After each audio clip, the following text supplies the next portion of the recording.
Ma'am, you need to move to the charity care section. This area is for patients with premium insurance plans only. The words cut through the fluorescent-lit emergency room like a blade. Zara Washington stood frozen, her 8-year-old son Elijah limp in her arms, blood seeping through the makeshift bandage on his forehead. Her Chanel suit, wrinkled from the frantic playground rush, suddenly felt meaningless.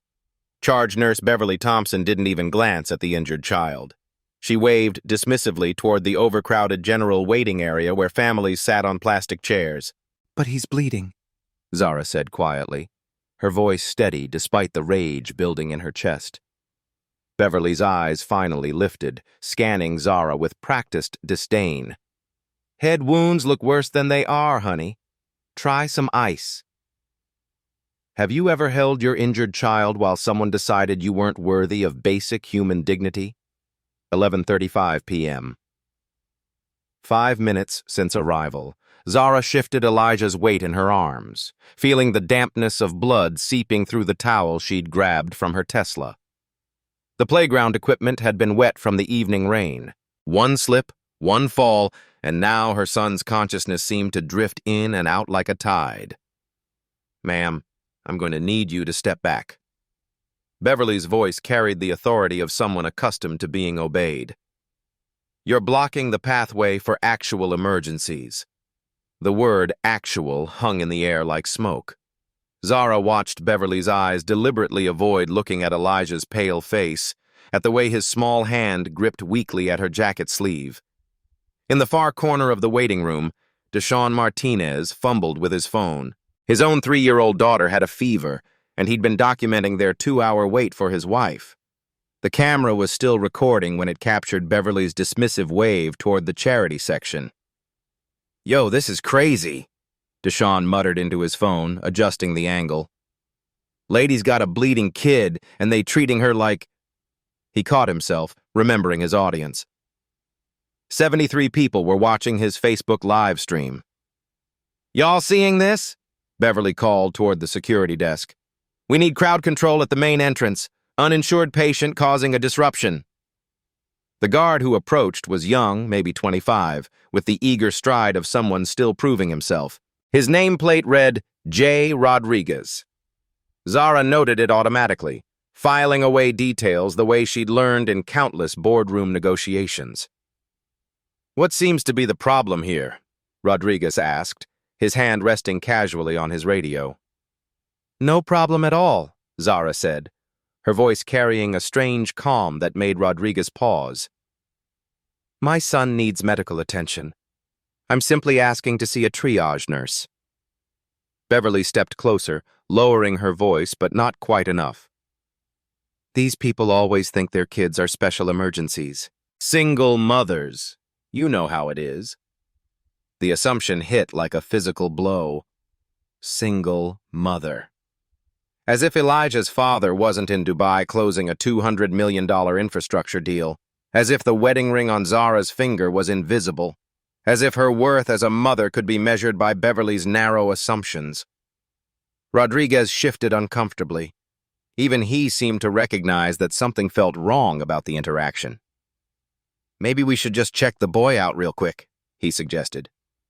Beverly's face hardened. "Officer Rodriguez, we have protocols.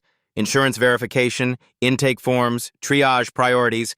I've been doing this for 15 years. I know an emergency when I see one." She finally looked directly at Elijah, but her expression remained unmoved. "Head bumps bleed a lot. Looks scary, but it's usually nothing. Some ice, maybe a Band-Aid from the vending area." 11:42 p.m. Friday night trauma rush building. Through the automatic doors, an ambulance siren wailed closer. The overhead speakers crackled. "Trauma 1, incoming GSW, ETA 3 minutes." The emergency room staff moved with practiced urgency, preparing for the gunshot victim. Zara understood. Real emergencies took priority. She'd built her company understanding triage, resource allocation, life and death decisions. But watching Beverly's eyes, she saw something else entirely. Not medical judgment. something colder. A woman in yoga pants and a Harvard sweatshirt entered with her teenage son, his wrist clearly swollen from what looked like a sports injury.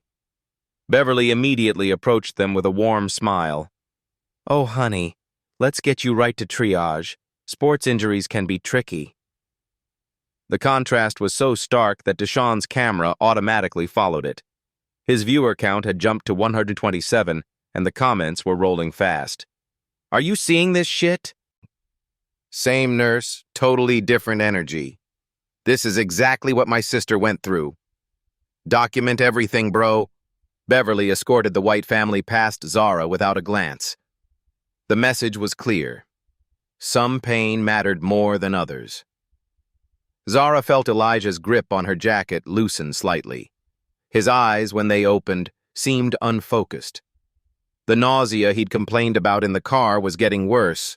Classic concussion symptoms she'd researched frantically during the drive. "Mommy, the lights are too bright," he whispered. She instinctively turned her body to shield him from the harsh fluorescence, a movement that Beverly interpreted as defiance. "Ma'am, you cannot just stand there. I'm going to have to ask security to escort you to the appropriate waiting area." Rodriguez looked between them, clearly uncomfortable with escalating the situation. But Beverly's authority outranked his discretion. Zara's phone buzzed against her hip. The caller ID read "Board Chair, Emergency." She declined the call. Another buzz. "Legal team, urgent." Also declined. In the pocket of her jacket, barely visible, the corner of a business card caught the light. Platinum American Express Centurion card, the weight of it as familiar as breathing. But Beverly's eyes never dropped that low. She saw only what she expected to see. "Look," Beverly said, her voice taking on the tone of forced patience. "I understand you're worried, but head injuries are common in children. If you're really concerned, the county hospital has a pediatric unit. They might be more suited to your insurance situation." The suggestion was polite poison. County hospital meant hours more driving, overwhelmed staff, longer waits. For a potential concussion, time mattered. Deshawn's stream had hit 194 viewers. Someone in the comments was identifying the hospital, posting links to patient advocacy websites. The digital witness was growing, but slowly. Zara studied Beverly's face, memorizing every detail. The practiced smile that never reached her eyes, the way she positioned her body to create barriers, the unconscious signals that said, "You don't belong here." "I understand your protocols," Zara said quietly, "but my son needs help. That's all that should matter right now." Beverly's response was a sigh of theatrical frustration. "Security, please escort this woman to the general waiting area. She's being disruptive to patient care." The first real escalation. The line had been crossed. 11:47 p.m., 12 minutes since arrival. Rodriguez hesitated, his training warring with his instincts. "Ma'am, if you could just cooperate and move to the general waiting area, we can avoid any further issues." "What issues?" Zara's voice remained level, but there was steel underneath. "I'm holding my injured son. I haven't raised my voice or made threats. What exactly is the issue here?" The question hung in the air, forcing Rodriguez to confront the uncomfortable truth. There was no issue except Beverly's determination to make one. Before he could respond, nursing supervisor Janet Mills arrived, summoned by Beverly's radio call. Mills was a compact woman in her 50s, her gray hair pulled back in a severe bun that matched her expression. She surveyed the scene with the practiced eye of someone accustomed to managing difficult situations. "What's the situation here?" Mills asked, directing her question to Beverly rather than Zara. "Uninsured patient demanding immediate triage despite our standard protocols," Beverly reported, her tone suggesting this was a common problem. "She's refusing to follow intake procedures." Mills nodded, accepting Beverly's version without question. The solidarity was automatic, institutional. 2 veteran nurses against 1 demanding mother. Deshawn's Facebook live stream caught this exchange perfectly. His viewer count had jumped to 287, and someone had started screen recording the stream. The comments were getting heated. "This is discrimination, plain and simple. Where is this? Someone needs to call the hospital administration. My cousin's a nurse. This ain't protocol. Tag the local news stations." But social media outrage, Zara knew, moved slowly. Hospital bureaucracy moved even slower. Elijah's condition couldn't wait for either. 11:52 p.m.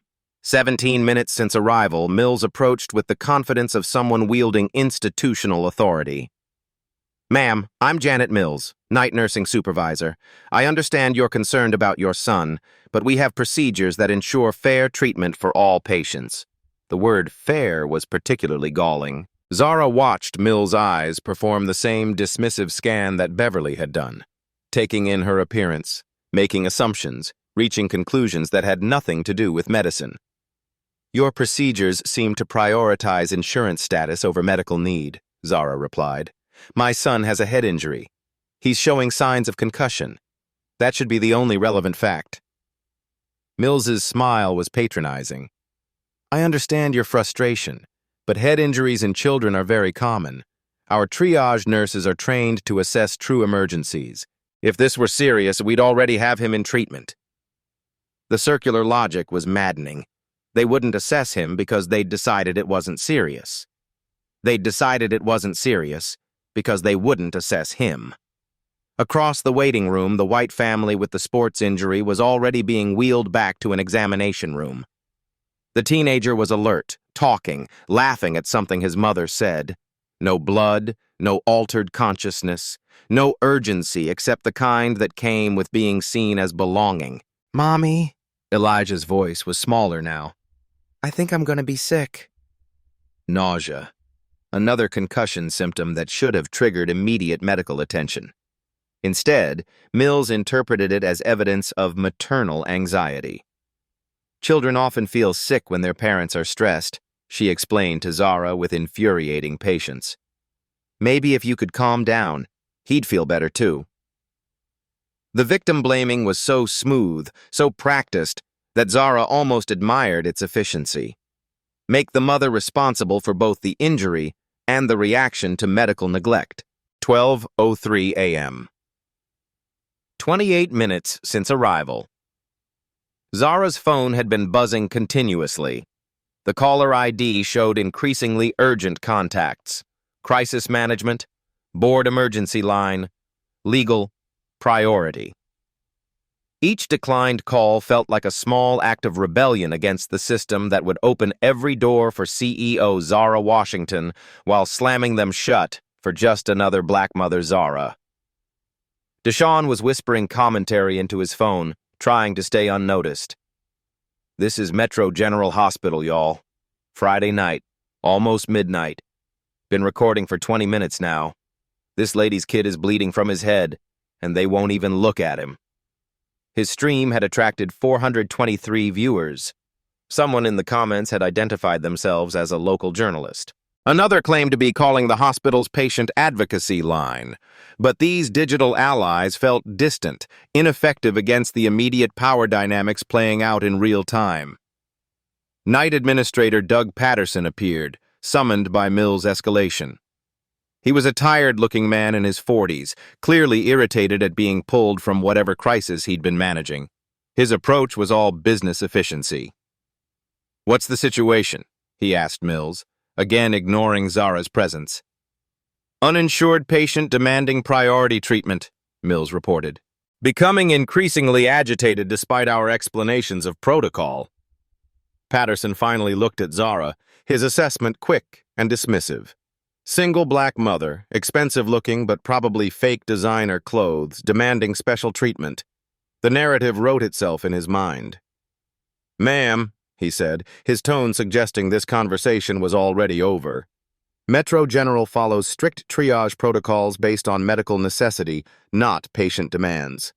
If you're not satisfied with our care, you're free to seek treatment elsewhere." The suggestion was both polite and brutal. "Leave. Take your bleeding child and leave. Find somewhere else to be someone else's problem." 12:15 a.m., 40 minutes since arrival. Elijah's grip on Zara's jacket had weakened noticeably. His eyes, when they opened, took longer to focus. Classic signs of deteriorating brain function that any first-year medical student should recognize. "My son is getting worse," Zara said, her voice carrying a new urgency. "Look at him. Actually look at him." Patterson glanced at Elijah with practiced disinterest. Children often become drowsy when they're tired. It's past midnight. The willful blindness was staggering. They would not see what they didn't want to see, would not acknowledge what didn't fit their predetermined narrative. Behind them, another family entered, this time a Latino couple with their elderly father who was clutching his chest and struggling to breathe. The response was immediate. Wheelchair, oxygen, urgent escort to cardiac triage. The contrast wasn't lost on Deshawn's growing audience. "Check this out," he narrated quietly. "Different family, different treatment. Same hospital, same night." The comments exploded. "Call the news now. This is lawsuit material. Someone get this to social media influencers. Screenshot everything." But Zara couldn't wait for viral justice. Elijah's condition was deteriorating in real time. Mills suggested something that crossed every line. "Ma'am, if you're really convinced this is an emergency, perhaps you should call 911. The ambulance paramedics can assess whether transport to our trauma center is necessary. Call 911. From inside the emergency room. To get treatment out of the emergency room where they already were." The absurdity was so complete it felt like satire. "You want me to call an ambulance to bring my son to the hospital where we're already standing?" Zara asked. "Our protocols exist for a reason," Patterson replied stiffly. "Emergency transport cases receive automatic triage priority." The system had twisted itself into such bureaucratic knots that getting help required leaving to ask for help to return for help. It was procedural violence disguised as policy. Rodriguez, who had been watching this exchange with growing discomfort, finally spoke up. "Maybe we could just have a doctor take a quick look? Kid does seem pretty out of it." Beverly's reaction was swift and sharp. "Officer Rodriguez, medical decisions are made by medical professionals, not security personnel." The reprimand stung, and Rodriguez stepped back, properly chastened. Any sympathy from the system's foot soldiers was quickly crushed by its supervisors. 12:18 a.m. 43 minutes since arrival, Zara felt Elijah's body grow heavier in her arms. Not the comfortable weight of a child falling asleep, but the concerning limpness of someone losing the fight to stay conscious. She looked around the emergency room with new eyes, seeing it for what it truly was. Not a place of healing, but a gatekeeper institution that decided who deserved care based on who deserved respect. Deshawn's stream had reached 534 viewers. Someone had started a hashtag Metro General Shame. Local Twitter was beginning to light up, but social media justice moved at internet speed while medical emergencies moved at life and death speed. Time was running out. For Elijah. For the illusion that fair treatment was just a matter of asking politely. For the comfortable fiction that being right was enough. 12:22 a.m. 47 minutes since arrival, Zara Washington had built a $2.3 billion company by knowing exactly when to reveal her cards. Too early, and people dismissed you. Too late, and the damage was already done. The timing had to be perfect. She looked down at Elijah, whose eyes were now struggling to stay open. His breathing was shallow, his skin pale under the harsh hospital lights. This was the moment. "Mr. Patterson," Zara said, her voice carrying a new quality that made him pause mid-sentence. "I think there's been a misunderstanding." She reached into her jacket pocket with deliberate slowness, pulling out a business card, not the platinum credit card they'd glimpsed earlier, something far more powerful. Patterson took the card reflexively, glanced at it, and froze. The embossed letters seemed to burn in the fluorescent light. Zara Washington, Chief Executive Officer, Washington Enterprises.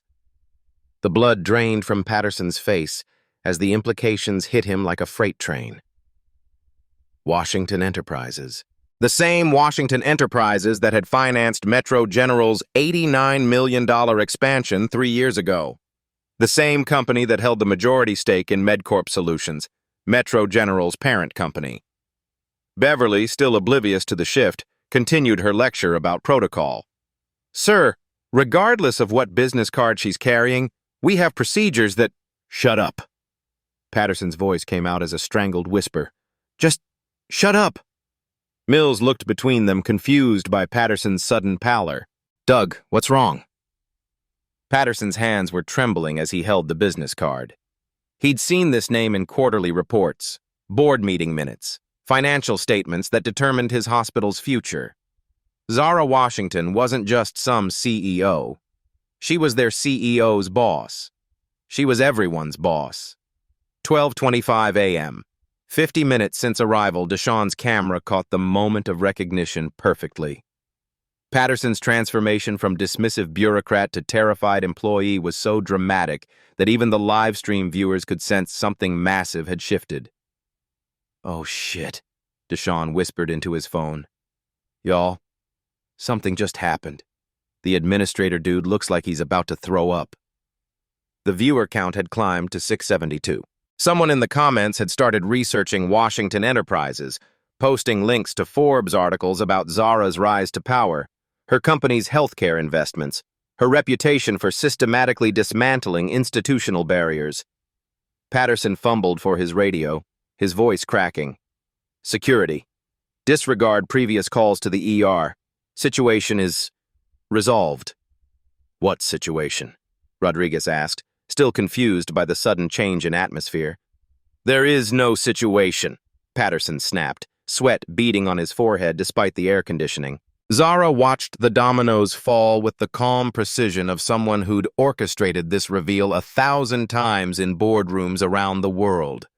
The power dynamics were shifting in real time, years of institutional arrogance collapsing under the weight of economic reality.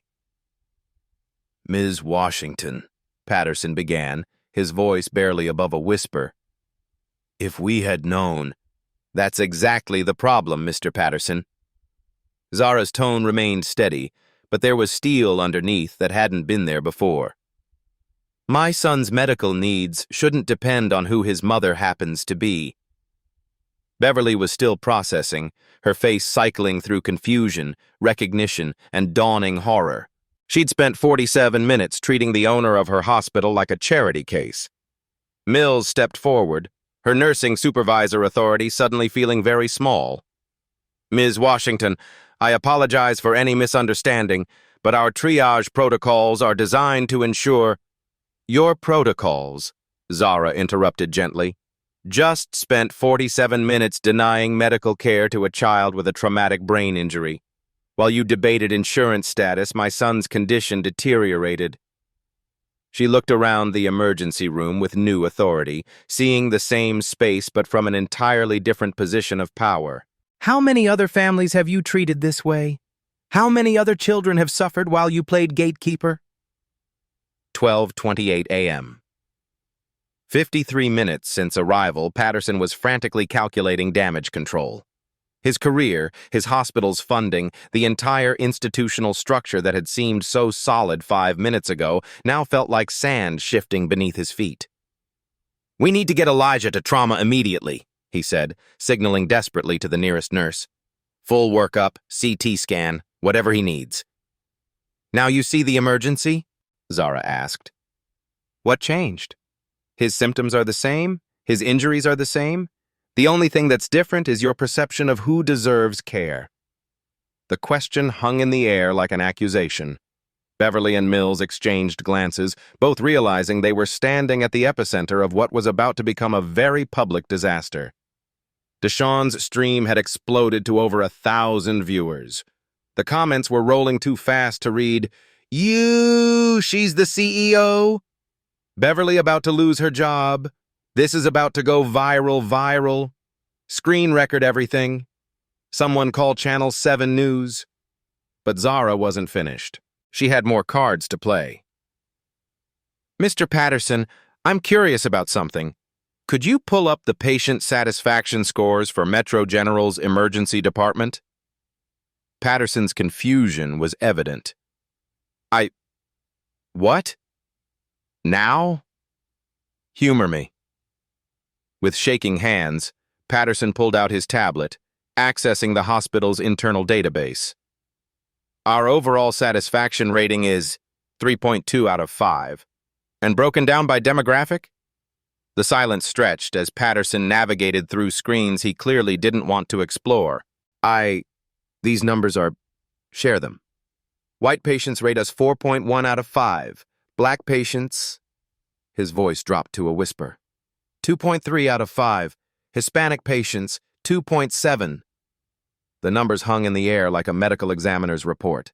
Institutional racism quantified, documented, undeniable. 12:35 a.m. 1 hour since arrival. A trauma team finally arrived, rushing Elijah away on a gurney that should have been there an hour ago. Zara watched them disappear through the double doors, her composed exterior cracking slightly as maternal fear broke through executive armor. "He'll be fine," Mills offered weakly, the first genuine emotion she'd shown all night. "Will he?" Zara asked. "Or will there be permanent damage because of the delay? Will my 8-year-old son pay the price for your assumptions about who deserves immediate care?" The legal implications were sinking in. Delayed treatment, documented discrimination, a pattern of bias that had just been exposed by the worst possible victim, someone with the resources to do something about it. Patterson's radio crackled.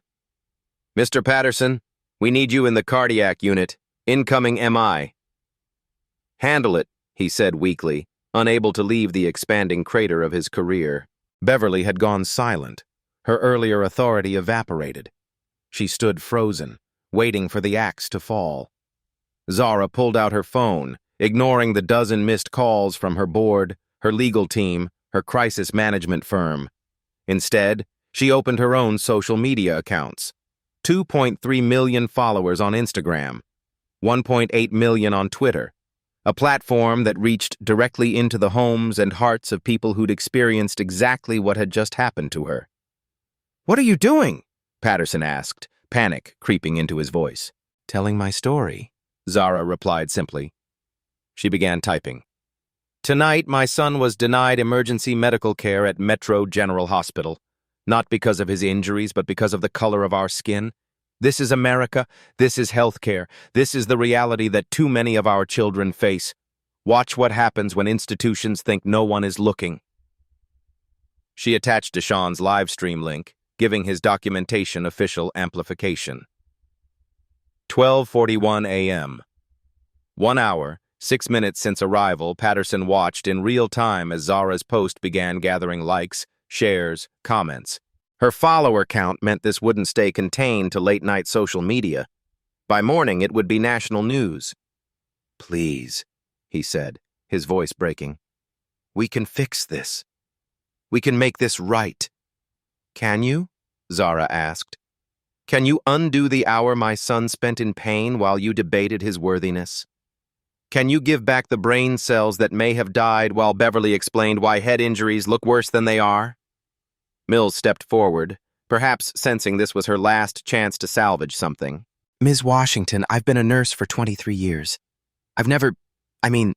This wasn't about..." "Wasn't about what?" Zara's voice was soft, but the question was surgical. "Say it. Tell me what this wasn't about." Mills couldn't. Because they all knew exactly what it had been about. The words that couldn't be spoken in polite company but had shaped every interaction, every assumption, every decision to see problems instead of patients. Rodriguez, who had been silently watching this entire exchange, finally spoke up. "I tried to suggest we just check the kid out. They shut me down." It was a small act of moral courage, but one that Zara noted. In her company, she'd learned to identify people who could grow, who could change, who had conscience buried under institutional pressure. Beverly finally found her voice. "I was following protocol. I was doing my job." "Your job?" Zara replied, is supposed to be caring for sick children. When did it become gatekeeping access to medical care based on who you think deserves it? 12:47 a.m., 1 hour, 12 minutes since arrival, Dr. Sarah Bennett, the trauma attending, emerged from the treatment area. Her expression was professional but concerned.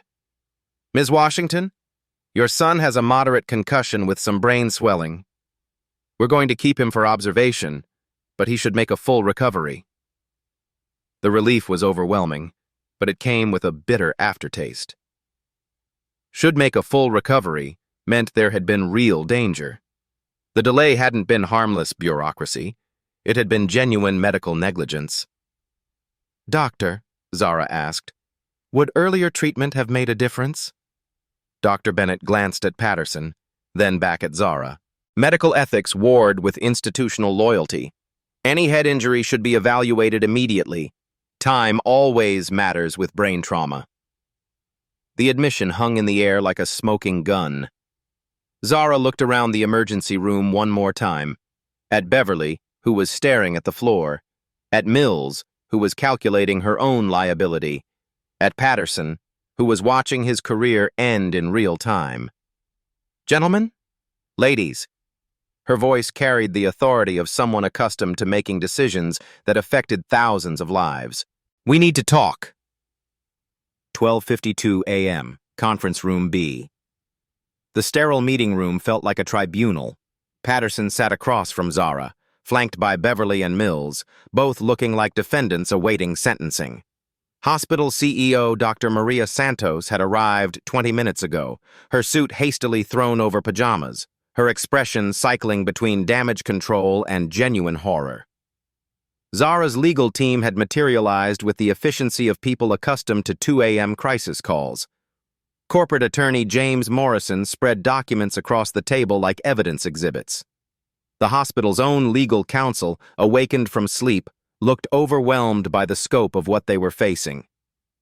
Let's establish the facts, Morrison began, his voice carrying the precision of someone who'd destroyed careers with paperwork. Ms. Washington and her son arrived at 11:30 p.m. with clear symptoms of traumatic brain injury.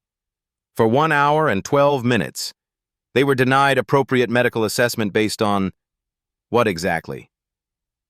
Patterson's mouth opened and closed without sound. How could he explain the unexplainable? That they'd assumed wealth based on skin color? That they'd prioritized insurance verification over medical evaluation? That their entire system was designed to filter out people who looked exactly like their hospital's majority owner? Based on protocol, Beverly said weakly, her last attempt at institutional defense. Morrison slid a document across the table. This is Metro General's official patient care policy, Section 3.2. All patients presenting with potential neurological trauma shall receive immediate triage assessment regardless of insurance status or ability to pay. Signed by Dr. Santos 3 years ago. Santos winced. Her own policy, violated by her own staff, captured on social media, witnessed by over 2,000 people who were still sharing the footage across multiple platforms. There seems to have been a breakdown in implementation, she said carefully. A breakdown? Zara's voice was quiet, but it carried the weight of someone who'd spent decades turning institutional failures into teachable moments. Dr. Santos, your staff spent over an hour debating whether my injured child deserved medical care. That's not a breakdown. That's the system working exactly as designed. 1:15 a.m. The numbers game. Morrison opened his laptop, connecting it to the room's presentation screen. Financial data filled the wall like a medical scan showing metastatic disease. Washington Enterprises currently holds $312 million in Metro General debt financing, he announced.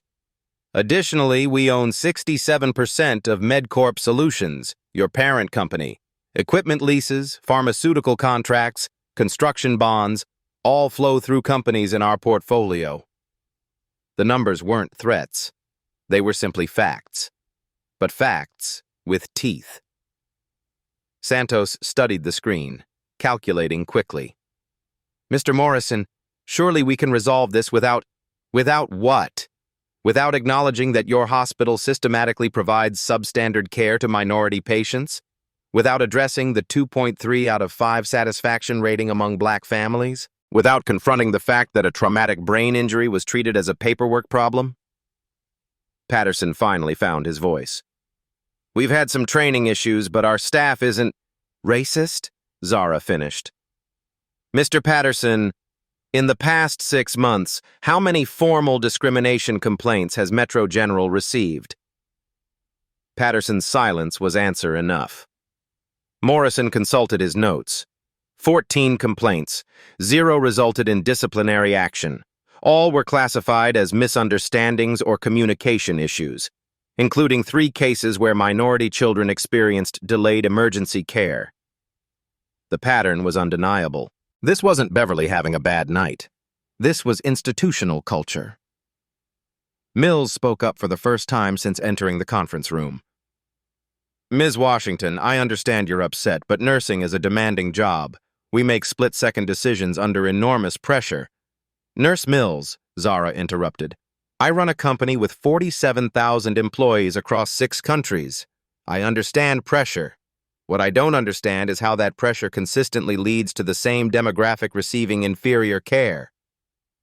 1:28 a.m. The deeper reveal Morrison clicked to the next slide. Corporate organizational charts filled the screen like a family tree of institutional control. Washington Enterprises doesn't just finance Metro General, he explained. We own the medical equipment company that leases your MRI machines. We hold majority stakes in 3 pharmaceutical distributors that supply your medications. Our real estate division owns the land under 2 of your satellite clinics. Santos felt the ground shifting beneath her feet. This wasn't just about one night's discrimination.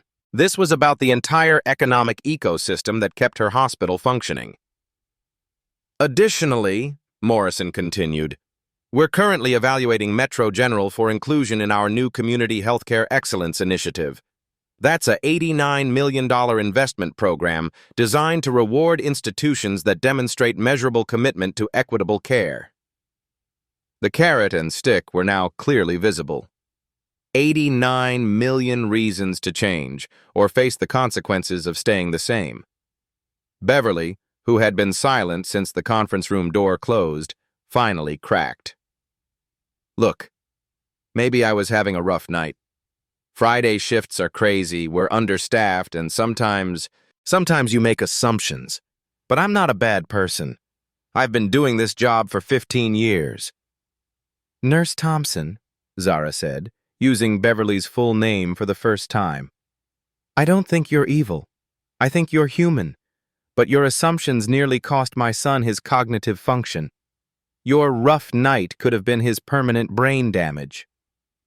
The personal cost, stated simply, cut through all the institutional deflection. Santos leaned forward, her CEO instincts kicking in. What do you want from us, Ms. Washington? How do we make this right? 1:35 a.m. The ultimatum Zara had been waiting for that question. She reached into her briefcase, pulling out a tablet loaded with a presentation she'd been developing for months, long before tonight's incident had made it personal. 6 months ago, Washington Enterprises began developing a comprehensive healthcare equity protocol, she began, her voice taking on the tone of someone presenting to a board of directors. We've studied bias in patient care across 47 medical facilities. Tonight's experience simply confirmed what the data already showed. She clicked through slides showing statistical analysis, patient outcome correlations, demographic treatment patterns. Here's what's going to happen. Metro General will implement immediate bias intervention protocols. Every patient interaction will be monitored through our AI-powered analysis system. Staff will undergo 120 hours of comprehensive cultural competency training. Patient satisfaction scores will be tracked and reported monthly, broken down by demographic categories. Santos nodded quickly. That sounds reasonable. I'm not finished. Zara's tone brooked no interruption. Beverly Thompson and Doug Patterson will be terminated immediately. Any staff member who participated in tonight's incident will be suspended pending full review. You'll hire a chief diversity officer with real authority over hiring, training, and disciplinary decisions. The room fell silent. These weren't suggestions. They were requirements. Morrison added the legal framework. Additionally, Metro General will participate in our healthcare bias research study. Anonymous data on treatment patterns, outcome disparities, and patient satisfaction will be shared with academic researchers studying systemic healthcare discrimination. And if we refuse? Santos asked, though she already knew the answer. Zara's response was matter-of-fact. Washington Enterprises will immediately call all outstanding loans, terminate all equipment leases, and redirect our healthcare investments to institutions that share our commitment to equitable care. Metro General will have 60 days to find alternative financing for $312 million in debt obligations. 1:42 a.m. The choice Santos looked around the room at the faces of her staff. Beverly was crying quietly. Patterson stared at the table, his career already over. Mills was calculating whether she could salvage her position by cooperating fully. The choice wasn't really a choice at all. Accept transformation, or face institutional death. Dr. Santos, Zara said, her voice softening slightly. I'm not trying to destroy Metro General. I'm trying to save it. Your hospital serves one of the most diverse communities in the state. You can either evolve to serve all of them equally, or you can continue to fail the families who need you most. Santos picked up a pen, her hand trembling slightly. Where do I sign? Morrison slid the implementation agreement across the table. Page 12 requires your signature. Pages 1 through 11 outline the specific requirements, timelines, and accountability measures. As Santos signed, Zara felt a mixture of satisfaction and sadness. Victory shouldn't require corporate warfare. Healthcare equity shouldn't depend on economic leverage. But sometimes institutional change only happened when institutions faced existential pressure. 1:47 a.m. Implementation begins. The bias monitoring system goes live Monday morning, Morrison announced. Training begins Tuesday. Chief Diversity Officer job posting goes up Wednesday. First monthly satisfaction report is due in 30 days. Santos nodded numbly. What about tonight? The publicity? That depends, Zara said, on how quickly and thoroughly you implement these changes. The public is watching now. They'll judge you based on what happens next, not what happened before. She stood, gathering her materials. My son is going to be fine. Other children might not be so lucky. Make sure there aren't any other children. 3 months later, 7:30 a.m. staff meeting, Dr. Maria Santos stood before her transformed emergency department, watching the morning briefing with something approaching pride. The changes had been swift, comprehensive, and surprisingly effective. Patient satisfaction scores for February, announced Dr. Keisha Williams, Metro General's new Chief Diversity Officer. Overall rating, 4.6 out of 5. More importantly, our demographic breakdown shows equity across all patient populations for the first time in hospital history. The numbers told the story of institutional transformation. Black patients now rated their care at 4.4 out of 5, Hispanic patients at 4.3. The gap that had persisted for decades had essentially disappeared. Beverly Thompson was gone, terminated that same night. Patterson had been reassigned to hospital maintenance, a humbling but necessary consequence. Mills had survived by embracing the changes, becoming one of the most effective advocates for the new protocols. The AI monitoring system flagged 3 potential bias incidents this month, Dr. Williams continued. All were addressed immediately through additional training. No formal complaints were filed. The technology worked. Patients' interactions were analyzed in real time, looking for patterns in wait times, tone of voice, treatment decisions. Staff knew they were being watched, and more importantly, they knew the standards were being enforced. Morning rounds. Pediatric Unit Nurse Rodriguez, formerly Security Guard Rodriguez, checked on 8-year-old Marcus Bennett, who'd arrived the previous night with a head injury remarkably similar to Elijah's 3 months earlier. The difference was striking. Immediate triage, comprehensive assessment, family treated with dignity and respect. Rodriguez had requested transfer to nursing after completing an accelerated training program funded by Washington Enterprise's Healthcare Education Initiative.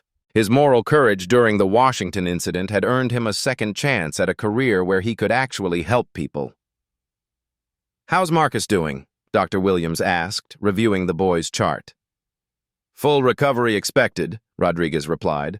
"Family's been impressed with the care. Mom said it was the best emergency room experience she's ever had." The transformation wasn't just policy changes. It was cultural evolution, one interaction at a time. Administrative offices, 10 a.m. Santos reviewed the quarterly financial report with cautious optimism. The feared exodus of patients hadn't materialized. Instead, community trust had increased dramatically. Word spread quickly in neighborhoods that had historically avoided Metro General unless absolutely necessary. Emergency department visits were up 23%. Patient referrals had increased 31%. Most surprisingly, staff retention had improved significantly. Nurses who'd previously dreaded their shifts now took pride in working at a hospital known for equitable care. The Washington Enterprise's Healthcare Excellence Award comes with $89 million in infrastructure improvements, Santos told her board. New pediatric wing, upgraded trauma center, expanded community outreach programs. The irony wasn't lost on anyone. The same night that nearly destroyed careers had ultimately saved the institution. Community impact. Afternoon Deshaun Martinez had become an unlikely advocate for healthcare justice.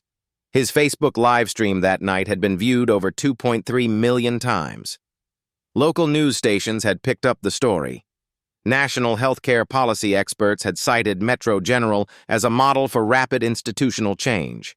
"People ask me if I plan to record that night," Deshaun told a community meeting at the local library. "Truth is, I was just documenting our wait time.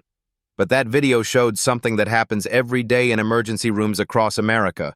The difference is, this time someone with power was on the receiving end." He'd used his newfound platform to document positive changes at Metro General, showing how one mother's refusal to accept discrimination had created ripple effects throughout the community. 6 months later, the Washington Foundation. Zara stood in the foundation's new headquarters, reviewing applications for the Elijah's Promise healthcare equity grants. 27 hospitals across 3 states had applied for funding to implement bias intervention programs modeled on Metro General's success.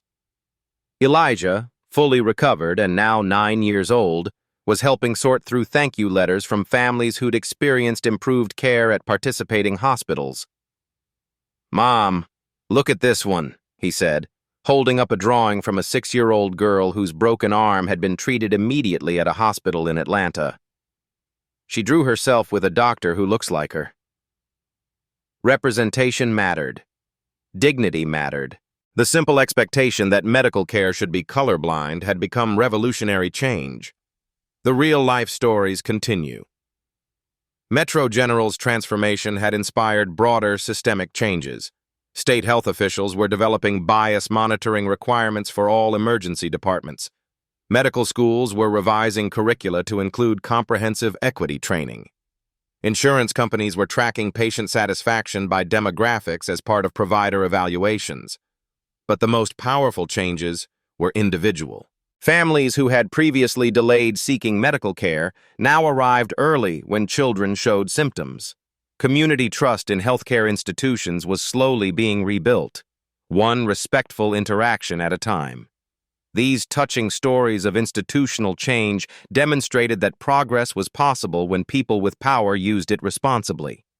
When Black stories of discrimination became catalysts for justice rather than just documentation of injustice. The measurement of success, Dr. Williams published Metro General's data in the New England Journal of Medicine. Other hospitals were replicating the model. Healthcare conferences featured panels on bias intervention. What had started as one mother's nightmare had become a template for industry-wide reform. The ultimate success metric wasn't financial. It was simpler. Could a Black child receive the same emergency care as a white child? At Metro General, and increasingly at hospitals across the region, The answer was finally yes.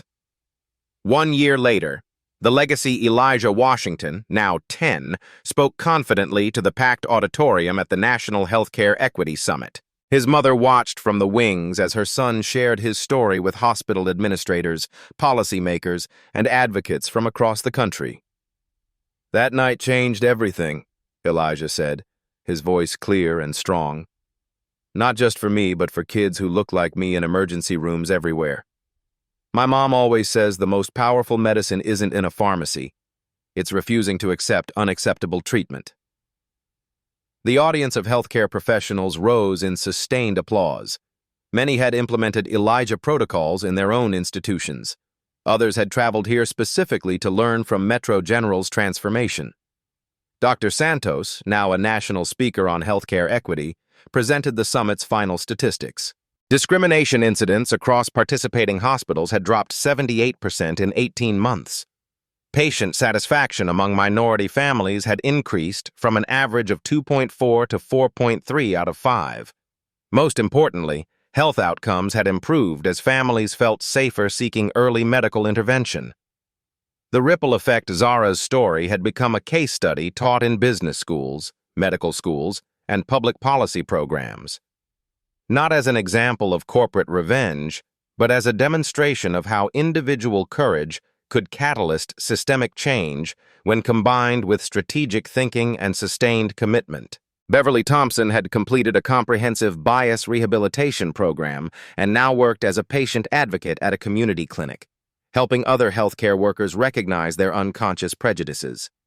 Her transformation reminded everyone that people could change when given the opportunity and support. Deshaun Martinez had parlayed his viral documentation into a career as a healthcare justice journalist, investigating institutional bias across multiple industries. His original live stream was now archived in the Smithsonian's collection of social justice documentation. The expanding movement, what started as one mother's fight for her son's medical care, had grown into a national movement. The Washington standards for healthcare equity were being adopted voluntarily by hospital systems who recognized that dignified care wasn't just morally right, it was good business. Families who had previously avoided seeking medical care were returning to institutions they now trusted. Emergency departments reported increased early intervention visits, leading to better health outcomes and reduced long-term costs. The economic case for equity was becoming undeniable. The continuing story. But the most profound changes were invisible, immeasurable moments happening daily in examination rooms across America. Black mothers no longer had to steel themselves for battles just to get their children basic medical attention. Latino families could arrive at emergency rooms expecting dignity rather than dismissal. These quiet victories represented the true success of institutional transformation. Your voice matters. These real-life stories remind us that change is possible when we refuse to accept the unacceptable. Every documented incident of bias, every shared experience of discrimination, every person who speaks up contributes to the pressure that forces institutions to evolve. Have you witnessed healthcare discrimination? Have your children been treated differently because of their race, ethnicity, or economic status? Share your story in the comments below. Your experience could be the catalyst for change that another family desperately needs. Document everything. Film when appropriate. Speak up when you see injustice. Your voice adds to a chorus that institutions can no longer ignore. Subscribe to Black Voices Speak for more stories of ordinary people creating extraordinary change. Ring that notification bell because every story shared builds the momentum for the equity our communities deserve. Together, we transform touching stories of pain into powerful stories of progress. Together, we ensure that every child, regardless of zip code or skin color, receives the dignity and care they deserve. The conversation continues. Add your voice.